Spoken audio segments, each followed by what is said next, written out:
Bismillahirrahmanirrahim. Terima kasih kepada Mbak Puranti. Sebelumnya, Assalamualaikum warahmatullahi wabarakatuh. Salam sejahtera untuk kita semua. Pada yang terhormat Bapak Anak Agung Gede Putra, selaku Ketua Bidang 6 PPK Agama, kemudian Bapak Dr. DRH Haji Rohidin Mersyah, MMA, sebagai Ketua Pengda Kagama Bengkulu dan Gubernur Bengkulu. Para peserta webinar Cantelan Soul 7 yang berbahagia. Saya di sini ingin berbagi cerita. Awal mulanya saya sebagai penggiat Cantelan 01 di DIY, saya mengambil judul Sekolah Kehidupan Ajarkan Keikhlasan. Itu lebih ke intinya semua kegiatan apapun itu, terutama kegiatan sosial, seberat apapun, kalau kita lakukan dengan ikhlas pasti akan terasa ringan. Nama Cantelan di lokasi saya adalah Kagama Cantelan 01 karena yang pertama kali mendapatkan dana dari Kagama Care senilai 500.000 waktu itu. Dan alhamdulillah dana itu saya kelola, saya bikin catatan keluar masuk. Sampai sekarang alhamdulillah uang itu masih tetap nilainya 500.000. Subhanallah. Benar-benar luar biasa menurut saya. Padahal logikanya uang 500.000 itu dibelanjakan pasti habis dari kemarin-kemarin. Awal mula saya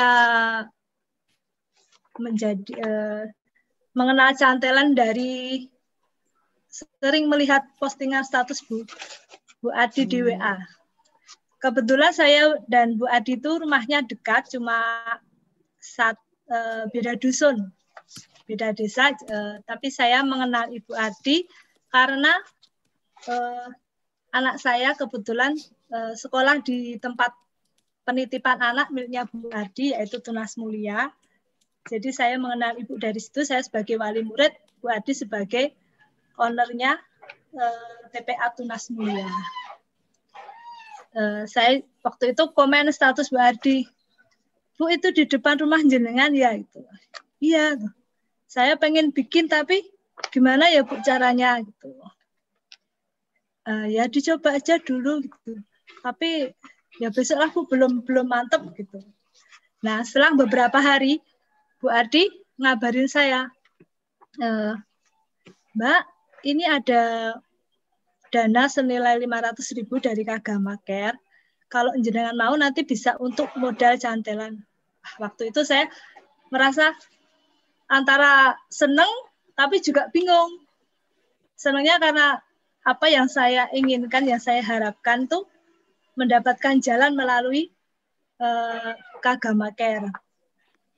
Kemudian saya sowan ke rumahnya Bu Adi dan di sana dijelaskan nanti ini bisa untuk modal, Mbak Kemi nanti belanja apa yang dibutuhkan, nanti dimulai aja nanti mungkin 10 paket atau berapa. Nanti sebagian ambil bahan dari sini. Kak Bu Adi kan waktu itu nyetok ada telur, ada mie gitu. Terus saya juga masih bingung itu belum langsung menerima tawaran Bu Adi karena saya masih galau nanti menjalankannya bagaimana, terus ada nggak ya nanti yang mengambil, terus ada nggak yang nanti menyumbang, apa malah mengambil tok tapi nggak ada yang menyumbang, terus nanti kalau uangnya ini saya belanjakan terus kan lama-lama habis Bu. Terus ya nggak apa-apa, yang penting kan uang 500.000 nanti bisa puter, maksudnya nggak habis cuma ya sehabisnya gitu Bu Adi, pokoknya menyemangati saya. Terus tapi nanti saya sendirian Bu, ya nanti kan dibantu saya. Terus saya juga sempat diskusi waktu itu sama teman-teman di kampung gitu. Ini saya dapat tawaran seperti ini, kalau mau saya jalankan di kampung, kira-kira nanti jalan nggak? Orang melaku Mbak gitu kan ya, nggak jalan maksudnya, nggak jalan, paling juga banyak yang ngambil tapi nggak ada yang nyumbang gitu. Mbak Uwes nggak usah repot-repot, itu 500.000 kamu belanjakan aja sembako terus kamu bagikan ke warga sekitar, udah selesai, nggak usah mikir gitu. Tapi saya menyangka, iya tapi kan nanti uang 500.000 habis dalam 1 hari, padahal kan tujuan saya ini untuk memancing, istilah memancing biar orang-orang tuh mau ikut menyantelkan, mungkin mereka di rumah punya mie 5 atau telur mau nyumbang, kan kalau mau nyumbang mie 5 itu kan istilahnya nggak pantas ya, tapi kalau di cantelan kan kita menerima pakai sumbangan apapun itu, berapapun itu, ya itu kan maksud saya seperti itu, saya jelaskan kepada teman-teman. Akhirnya teman-teman mendukung. Ya ada satu dia yang mendukung, ya udah Mbak, nanti saya bantuin, sebisa saya bantuin, kalau enggak pokoknya tak bantuin gitu. Nah akhirnya pada tanggal 4 Mei saya mulai dari dana Kagama 500.000. Waktu itu saya mulai 10 paket, dan itu saya juga alat yang saya gunakan tuh benar-benar saya bikin sendiri. Waktu itu suami masih kerja, kemudian saya neretek cari bambu, saya gali tanah sendiri, saya tali sendiri itu, terus kemudian saya pakai rafia itu nyantelkannya, belum pakai paku waktu itu. Dan itu tulisan juga saya minta Bu Ardis, pokoknya Bu Ardis is the best, membantu saya segalanya itu. Dan saya, Bu, saya minta print-printan tulisan, ya nanti saya bikinkan. Nah, itu juga saya langsung share ke grup WA di dusun. Saya beri keterangan ini gratis untuk semua, siapa aja boleh mengambil, dan bagi yang lebih siapa aja boleh menambah. Nah waktu itu pas pandemi ya, jadi kebetulan warga sekitar tuh banyak yang terkena dampak, banyak yang kehilangan pekerjaan, terutama yang menengah ke bawah, tapi yang menengah ke atas pun juga ada. Jadi orang yang mungkin kelihatannya mampu, kelihatannya baik-baik saja, ternyata mereka juga merasa kekurangan. Bahkan saya pernah dicurhati sama teman itu, tapi bukan di kampung saya tuh, Mbak, aku orang duwe tenan, maksudnya nggak punya apa-apa. Kemarin saya makan tuh sama garam gitu. Ya ampun, saya ternyata. Dan saya utusan sama teman saya itu, saya kirim, jadi dia nggak ngambil santelan, saya kirim paket ada beras, mie, telur, itu saya titipkan ke teman saya untuk disampaikan pada orang tersebut. Nah, teman yang saya titipi itu juga karena lihat postingan saya, terus punya ini, Mbak, saya juga mau bikin di depan rumah saya, di kampung saya gitu. Itu teman yang saya titipin. Nah, itulah mengapa kebaikan tuh juga bisa menular ya. Jadi teman saya itu lokasinya di Cebongan, di dusun Cebongan itu. Kemudian dia mau mulai, dan itu juga saya ambilkan modal dari stok bahan mentah di rumah saya. Jadi saya bawakan 10 paket juga, ada mie, beras, telur. Dan dia memulai, dan sampai sekarang juga masih jalan itu. Dan kebaikan itu menular lagi dari teman saya. Teman saya itu punya saudara, lihat postingannya itu, dia juga bikin lagi, maksudnya bikin beda lokasi. Jadi udah 2 lokasi. Ketularan cantelan saya itu, saya sangat senang banget. Rasanya kebaikan yang menular itu luar biasa. Setelah cantelan saya bikin tuh setiap hari antara 7 sampai 20 paket. Dan itu saya juga pagi itu setiap hari ya, waktu itu setiap hari karena pas pandemik. Jadi pagi itu saya sudah belanja, saya juga belanja di warung-warung terdekat. Kebetulan warung yang saya datangi untuk belanja itu juga mendengar kalau saya bikin cantelan dan pasti dilebihi. Misalnya saya beli tempe 10 Mbak, tak tambahin 5 nanti buat tambahan cantelan gitu.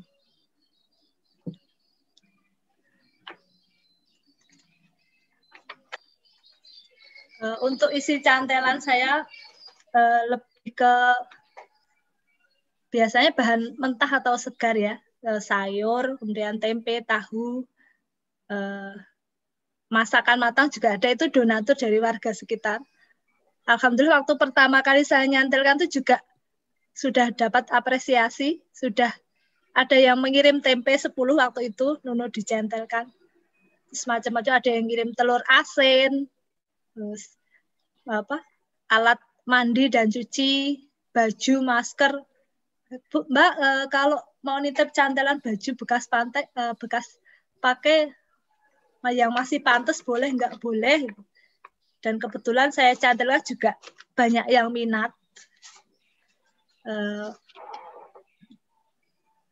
Saya juga punya itu depan rumah saya kebetulan itu seorang warga ya, itu punya kebun yang luas, ditanami macam-macam. Itu kalau panen sayuran tuh dia nitip buat dicantelin. Kemudian juga kadang belanja, Mbak besok mau bikin cantelan nggak? Saya mau nitip gitu. Oh ya. Dan kebetulan depan rumah saya itu orang lebih ya. Terus kalau belanja itu mempeng, jadi dia Mbak saya mau nitip cantelan tapi saya maunya saya bikin paket sendiri. Oh ya, monggo gitu. Dia ngisi tahu 1 kilo, tempe 3, terus kelapa itu 1 utuh. Ini kelapanya saya panen sendiri. Oh ya, Bu. Terus kan dicantelkan. Kayak saya ngasih masukan, Bu, ini kalau tak kan waktu itu 10. Kan, Bu, ini boleh nggak nanti saya bagi-bagi biar nanti rata menjadi 20 biar yang dapat banyak. Oh, nggak usah, Mbak. Aku emang niatnya mau ngasih banyak biar yang dapat seneng gitu. Oh ya, sudah mungkin punya cara sendiri atau kemantapan sendiri bagi donatur.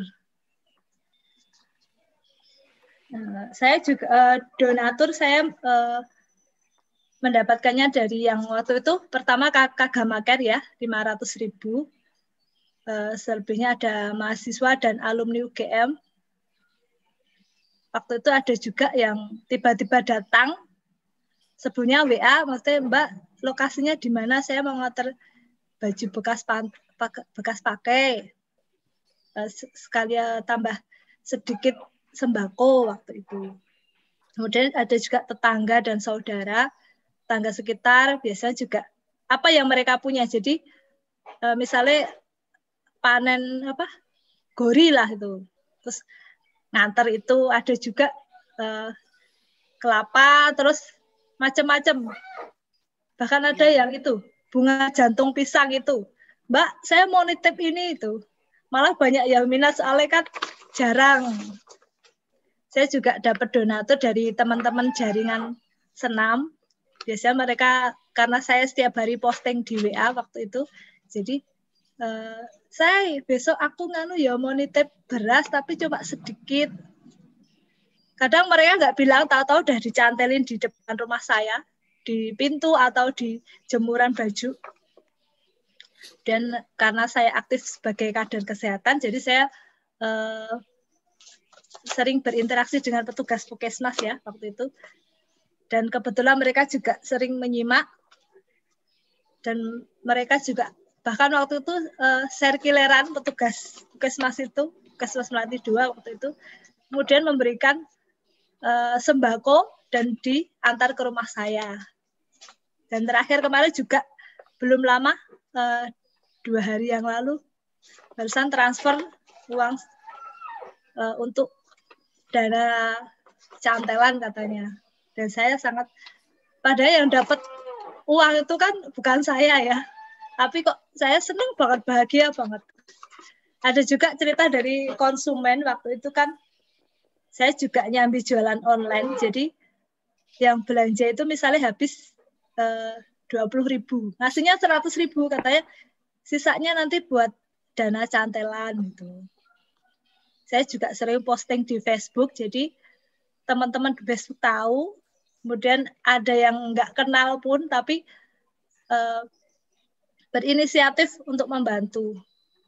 Ada yang transfer uang, ada juga yang jauh-jauh datang nganter sembako, ada juga yang ibunya itu panen, terus langsung diantar pakai mobil bawa sayur banyak banget, sampai saya waktu itu bisa saya bagikan ke titik lokasi yang lain, ke Cebongan. Saya juga sering tukeran sama Bu Ardi. Bu Ardi punya kangkung banyak, saya punya tempe banyak, nanti kita saling tukeran. Jadi bisa dapat dua-duanya.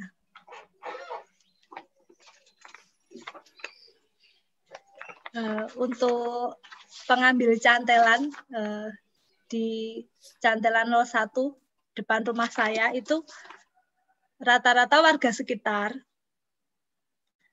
Kemudian yang saya menurut saya itu mereka memang benar-benar membutuhkan karena tidak mempunyai pekerjaan tetap, apalagi tambah pandemi juga mereka bahkan sama sekali ada yang jualan soto, kemudian sotonya tutup, ada yang jualan angkringan, kemudian tutup, kan otomatis mereka tidak ada pemasukan.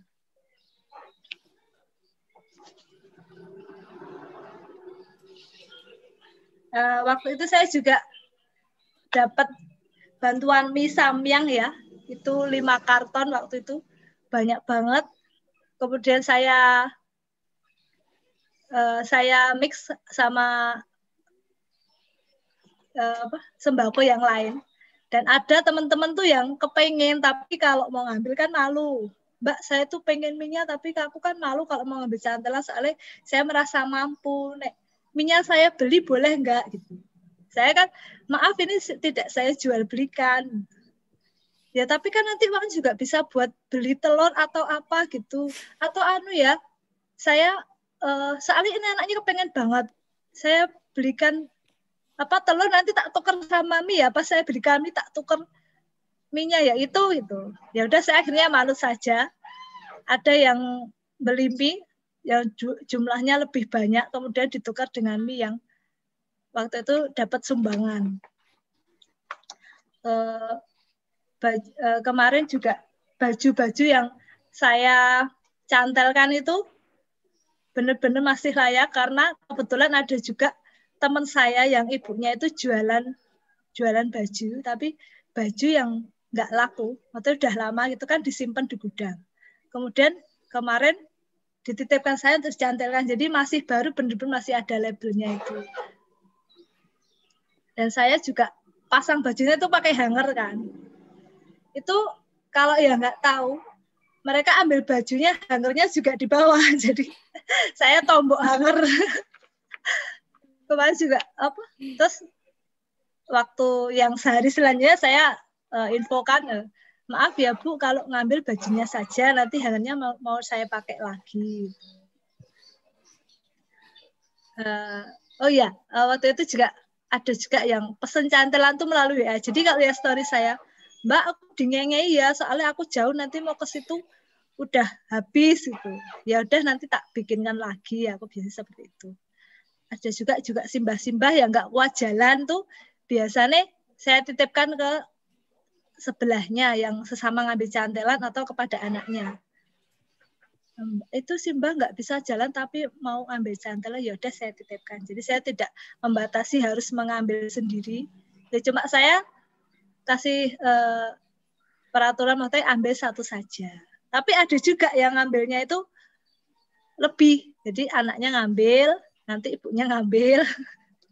Kemudian lewat lagi kok masih satu. Mbak, tak ambil ya kok masih satu gitu. Padahal kan mungkin emang belum ada yang ngambil. Ada juga yang waktu saya pasang telur asin 4, satu paket 4 gitu.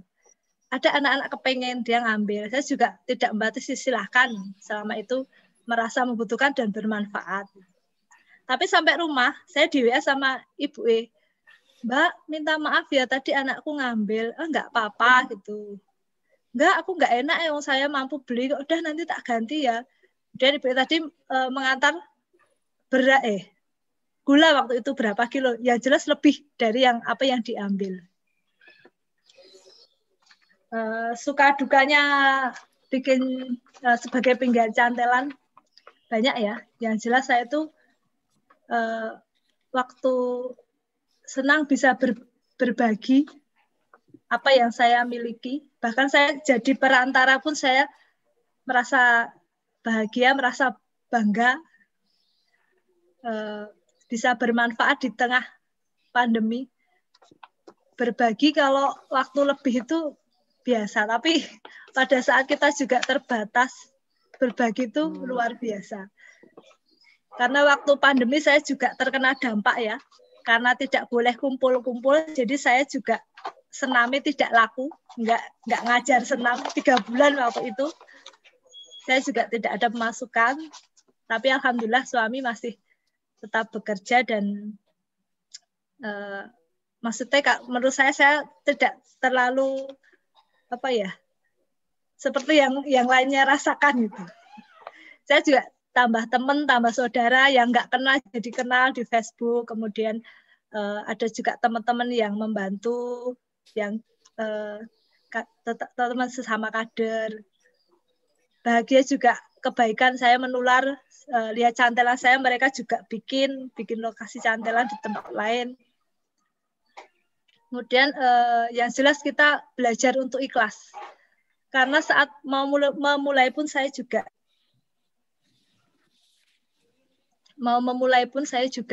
ragu-ragu, Mas Teki, kalau saya jadi penggiat cantelan terus oleh apa toh gitu, dapatnya apa toh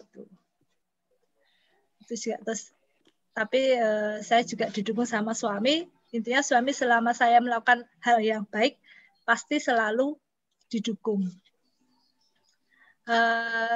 Dukanya ada yang berpendapat atau beranggapan bahwa itu ngomong sendiri sama saya, Mbak, kamu enak ya jadi mau mengurusi cantelan, jadi kebutuhan keluarga bisa terpenuhi dari donatur, kamu bisa pakai susu kamu.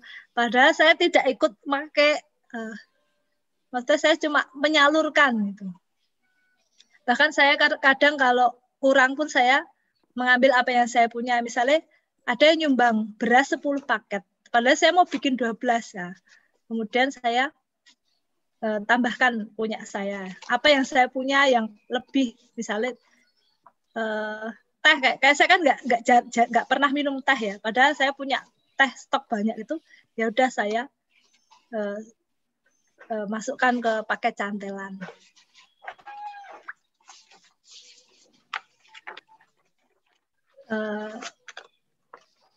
Saya ini adalah cicitnya Mbah Somo ya, Mbah Somo yang sebagai ikon cantelan itu. Saya itu di depan rumah saya, persis depan itu simbah saya itu juga ikut menyantelkan. Jadi gambarnya seperti mengambil ya, padahal itu juga ikut menyantelkan. Itu simbah selalu berpesan, selalu berbagi itu ora lokak malah kebak. Maksudnya kalau kita berbagi bukannya akan berkurang tapi malah penuh. Simbah itu kalau dapat rezeki, misalnya dapat sedekah dari orang, uang itu dibelanjakan berambang bawang merah ya. Kemudian tepen ke saya, no ini tolong dibagi menjadi 4 gitu, terus nanti dicandelkan di depan. Oh nggih Mbah. Gitu. Ya aku yo duwe lengo, punya minyak. Aku kan ra tau masak gitu. Tolong dicantelkan. Jadi simbah itu memang benar-benar pantas ya untuk menjadi ikon cantelan, karena simbah itu udah sepuh, tapi nerimo juga ikhlas berbagi. Alhamdulillah waktu itu simbah masih sehat, tapi 4 bulan yang lalu simbah dipanggil Yang Maha Kuasa. Alhamdulillah juga meninggal dengan husnul khotimah. Cuma pagi-pagi jam 6 itu pamit tidur. No aku nggak enak badan mau tidur gitu katanya. Mau makan dulu po Mbah gitu. Nggak usah nanti aja. Terus ya itu ternyata simbah tidur untuk selamanya. Terima kasih Kak Gamakar kemarin juga sempat mengirim tali kasih ya kepada Simbah waktu meninggal. Saya juga ucapkan terima kasih kepada Allah Subhanahu wa Ta'ala. Sampai saat ini saya masih menjalankan cantelan, tapi saat ini saya cuma setiap hari Jumat. Setiap hari Jumat karena alhamdulillah perekonomian sudah mulai bangkit ya, yang jualan juga udah mulai jualan, tapi saya tetap sampai saya mampu, sampai saya diberi kesempatan, saya tetap menjalankan cantelan ini. Saya juga terima kasih kepada keluarga Datim Cantelan DIY 1, kepada Bu Ardiati terutama yang telah membimbing saya sampai saat ini. Tidak tidak ada batasnya kalau sama saya. Dan kepada Kak Gamakar juga terima kasih, kepada para donatur, kepada para pengambil cantelan juga terima kasih. Pada semua pihak yang tidak saya bisa sebutkan satu persatu, saya ucapkan terima kasih. Mungkin itu saja yang bisa saya sampaikan. Ada kurang lebihnya saya mohon maaf. Saya waktu dan tempat saya kembalikan kepada Ibu Puranti. Terima kasih. Wassalamualaikum warahmatullahi wabarakatuh.